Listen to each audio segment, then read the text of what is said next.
निशाचर का आतंक। भाग 1। गांव का नाम था कालीसराय। यह गांव दूर दराज जंगलों और पहाड़ों के बीच बसा हुआ था।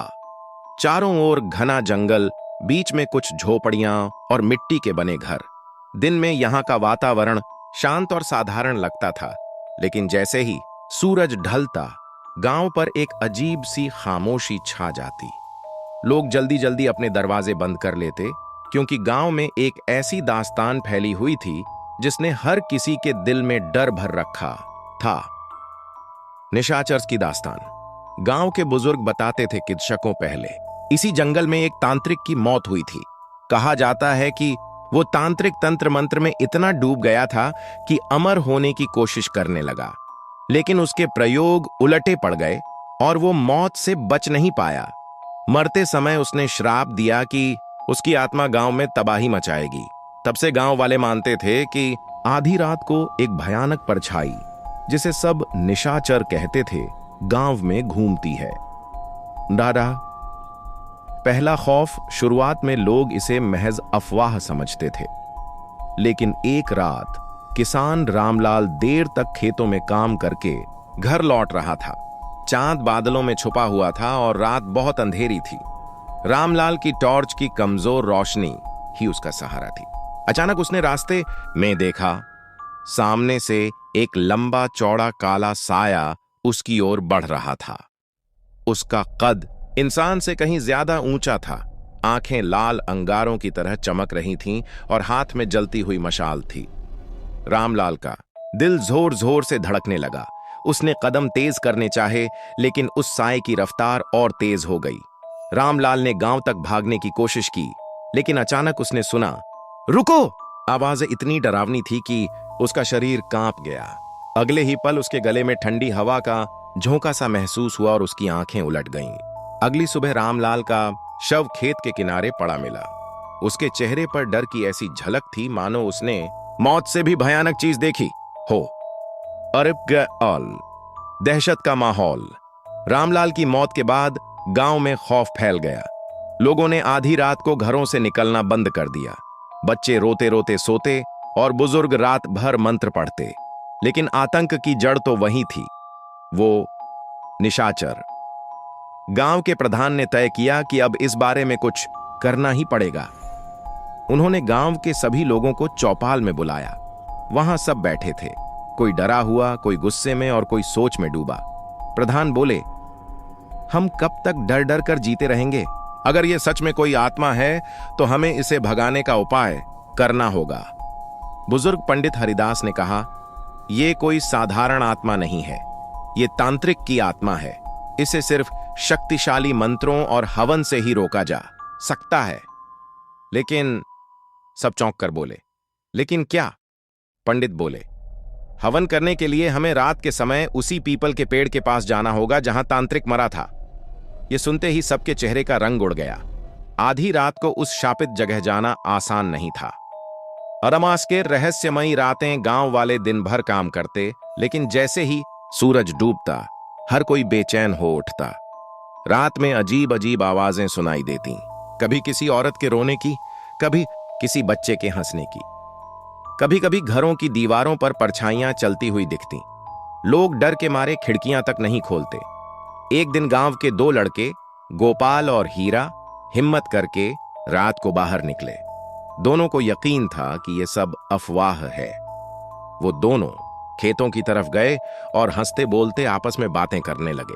अचानक उन्हें लगा कि कोई पीछे पीछे चल रहा है। उन्होंने मुड़कर देखा, लेकिन अंधेरे में कुछ साफ नहीं दिखा। तभी पेड़ की डाल पर बैठा उल्लू जोर से बोला, हु हु।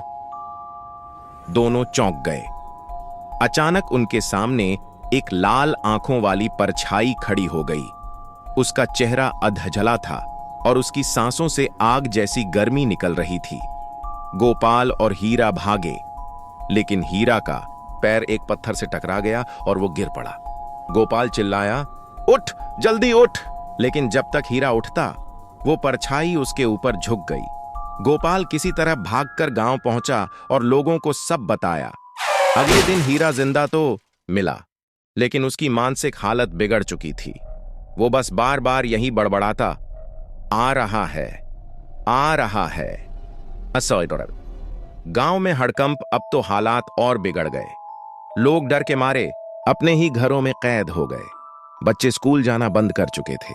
खेत सूखने लगे क्योंकि किसान बाहर निकलने की हिम्मत नहीं जुटा पा रहे थे।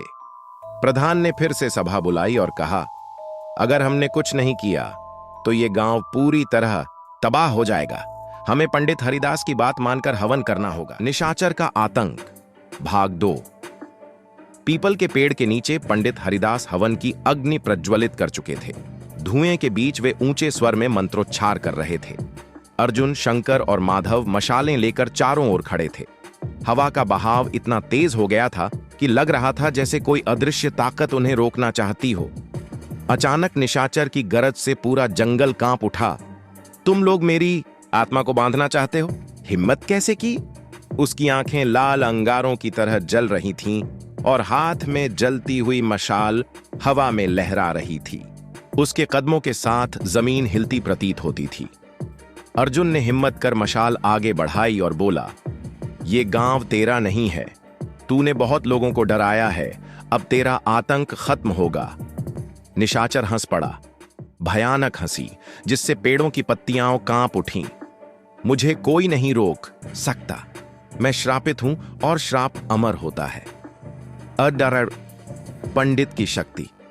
पंडित हरिदास ने अपनी माला उठाई और जोर से मंत्र गाने लगे।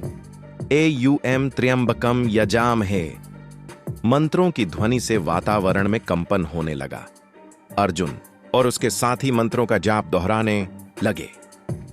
धीरे धीरे हवन की ज्वाला और तेज हो गई। निशाचर गुस्से से चीखा और हवा का एक झोंका इतना प्रचंड हुआ कि हवन की राख चारों ओर उड़ने लगी। मशालें बुझने लगीं। शंकर घबरा गया और पीछे हट गया। निशाचर ने उसकी ओर देखा और अचानक हवा से उसे जमीन पर पटक दिया। माधव दौड़ा और शंकर को उठाया, लेकिन निशाचर ने उन पर हमला कर दिया। तभी अर्जुन ने पूरी ताकत से अपनी मशाल निशाचर की ओर फेंकी। मशाल सीधी उसके सीने पर लगी और आग की लपटें उठी, लेकिन अगले ही पल वो आग बुझ गई और निशाचर हंस पड़ा। आग ये मुझे नहीं जला सकती। मैं खुद अग्नि से जन्मा हूं। रहस्य का खुलासा। इसी बीच पंडित ने मंत्रों के बीच चिल्लाकर कहा, अर्जुन, उसका सीना मत देखो। उसकी शक्ति उसकी आंखों में है। लाल आंखें ही उसकी आत्मा की जंजीरें हैं। अगर इन्हें तोड़ दिया तो वो बंध जाएगा। अर्जुन ने दृढ़ता से निशाचर की ओर देखा। उसकी लाल आंखें किसी चुंबक की तरह उसे अपनी ओर खींच रही थीं। अर्जुन का सिर भारी होने लगा। ऐसा लग रहा था जैसे उसकी आत्मा खींच रही हो। माधव ने तुरंत अर्जुन का हाथ पकड़ा और चिल्लाया, हिम्मत मत हार, उसकी आंखों में मत देख। अर्जुन ने मशाल फिर से उठाई और पंडित से पूछा, कैसे तोड़ूं इन आंखों की ताकत? पंडित बोले, हवन की राख लेकर उसकी आंखों में फेंक दो, वही उसे अंधा कर सकती है। अरवन डरा। निर्णायक क्षण अर्जुन ने बिना समय गंवाए हवन से राख उठाई और सीधा निशाचर की ओर दौड़ा। निशाचर ने गरज कर उसे रोकना चाहा, लेकिन अर्जुन ने पूरी ताकत से राख उसकी आंखों में झोंक दी। एक भयानक चीख जंगल में गूंजी। निशाचर की लाल आंखें काली पड़ गईं। वो दर्द से तड़पने लगा। उसकी मशाल गिर गई और जमीन पर बुझ गई। पंडित हरिदास ने मंत्रों का अंतिम चरण पूरा किया और हवन की अग्नि में आहुति डाली। आसमान में बिजली कड़की और हवा अचानक थम गई। निशाचर जमीन पर गिर पड़ा। उसका शरीर राख में बदलने लगा। उसने अंतिम बार चीख कर कहा, तुम लोगों ने मुझे बांध दिया, लेकिन याद रखना, श्राप कभी खत्म नहीं होता। और अगले ही पल वो राख बनकर हवाओं में उड़ गया। गांव की मुक्ति। सुबह होते ही गांव वालों को पता चला कि अर्जुन और उसके साथियों ने निशाचर का आतंक खत्म कर दिया है। लोग चौपाल में इकट्ठा होकर अर्जुन और पंडित हरिदास का सम्मान करने लगे। बच्चों ने पहली बार रात में चैन की नींद सोई। खेतों में फिर से हल चलने लगे और गांव में जीवन लौट आया। लेकिन पंडित हरिदास ने सबको चेतावनी दी, याद रखना, बुराई कभी पूरी तरह खत्म नहीं होती। अगर हम भय और लालच में पड़ गए तो निशाचर की आत्मा फिर लौट सकती है। अनजारबाद ने आखिरी रहस्य। कुछ साल बाद गांव में सब सामान्य हो गया था, लेकिन एक दिन एक बच्चा जंगल में खेलते हुए लौटा और बोला, मैंने देखा पीपल के पेड़ की जड़ में राख के ढेर से लाल लाल रोशनी निकल रही थी। गांव वाले सन्न रह गए। क्या सच में निशाचर खत्म हो चुका था, या वो फिर लौटने की तैयारी कर रहा था? कहानी यहीं खत्म नहीं होती, क्योंकि आतंक की छाया हमेशा अंधेरे में छिपी रहती है। दलारी औदा निष्कर्ष, निशाचर का आतंक हमें सिखाता है कि डर पर विजय पाने के लिए साहस और एकता जरूरी है। अंधविश्वास और भय हमें कैद कर सकते हैं, लेकिन जब इंसान दृढ़ निश्चय कर ले तो किसी भी दानव या श्राप को हराया जा सकता है। फिर भी कुछ रहस्य ऐसे होते हैं जो हमेशा अधूरे रह जाते हैं, और शायद इसी वजह से भूत प्रेत की कहानियां पीढ़ी दर पीढ़ी सुनाई जाती रहती हैं। समाप्त।